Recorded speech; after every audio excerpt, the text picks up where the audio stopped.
Zahran Mamdani in the Glastonbury Music Festival? Okay, I kind of... Violence is an artificial construction. Death to the IDF! And we have to be very clear on what is happening here. Death to the IDF!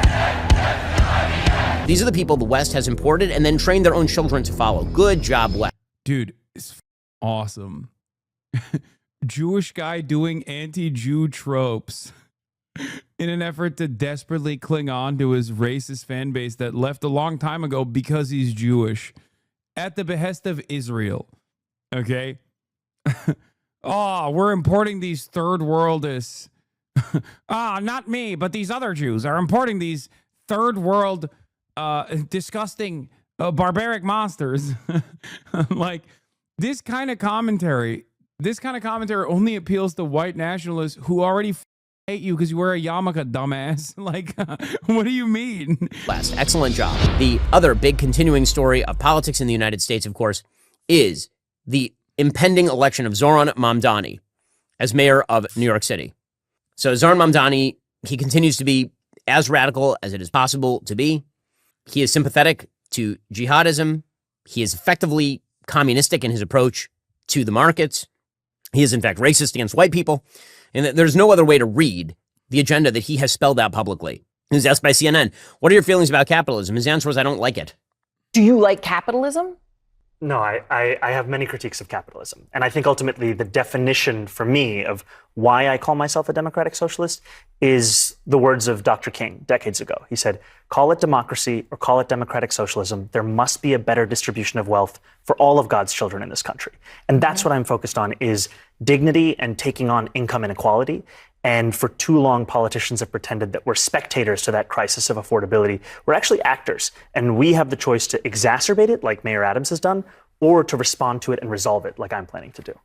He does not like capitalism, you understand? He's in the greatest financial center in the history of the world, in New York City, and he does not like capitalism.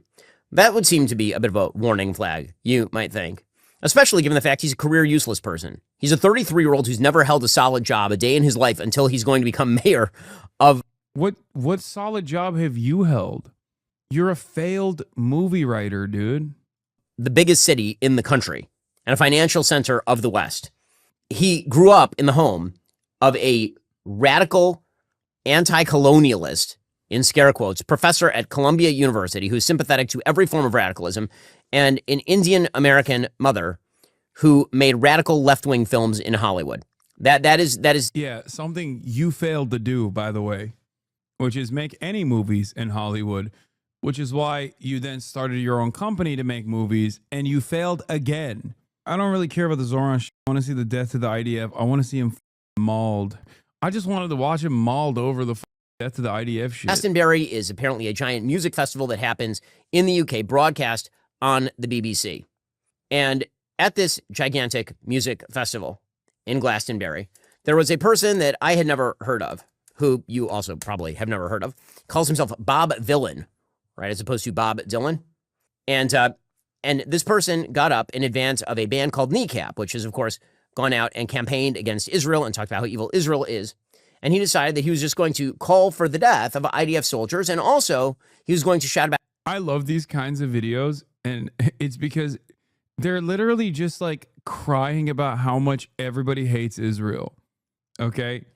It's awesome. It's just like, why does everybody hate Israel? Like all he's saying here is just like, everybody hates Israel. I don't like it. Why do you should love Israel instead of hating Israel. Have you thought about loving Israel? About how the West should essentially fall.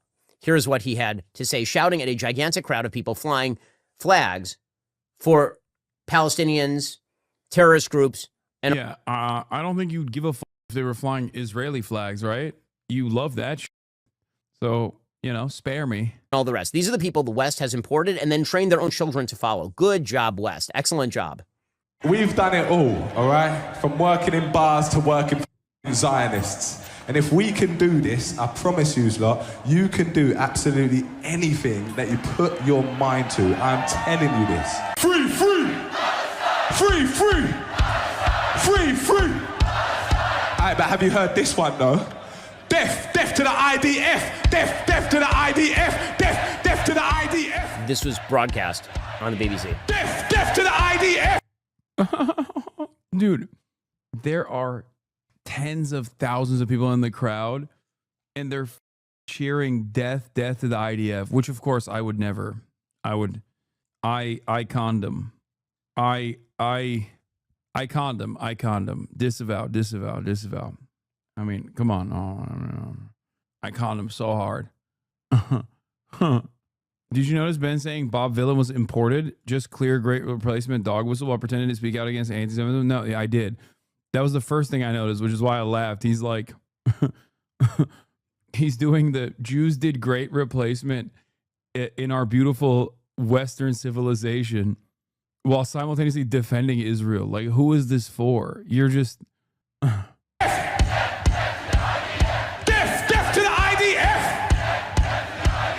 Hell yeah, from the river to the sea, Palestine must be, will be, inshallah, it will be free.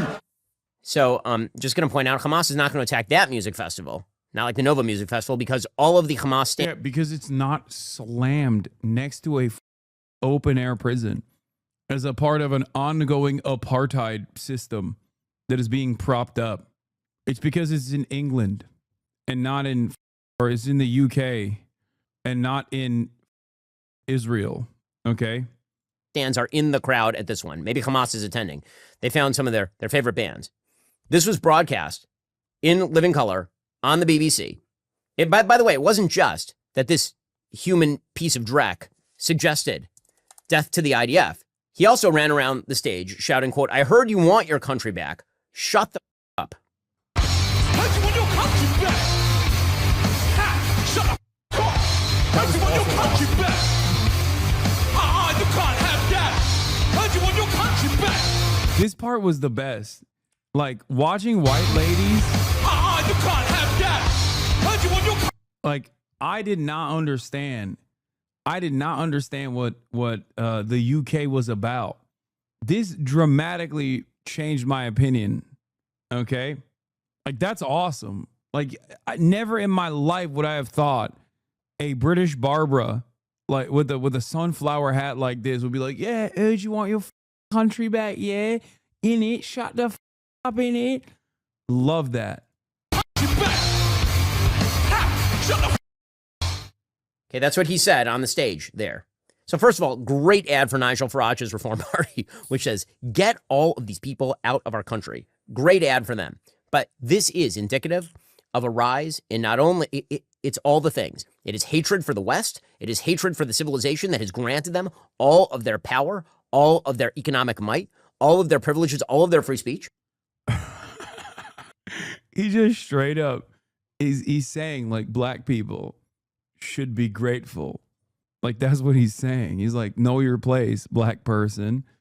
We gave you all of your economic might. That's crazy. He's like, you're an immigrant. You're permanently an immigrant. And you should know your place. And you should also be deported. Nice.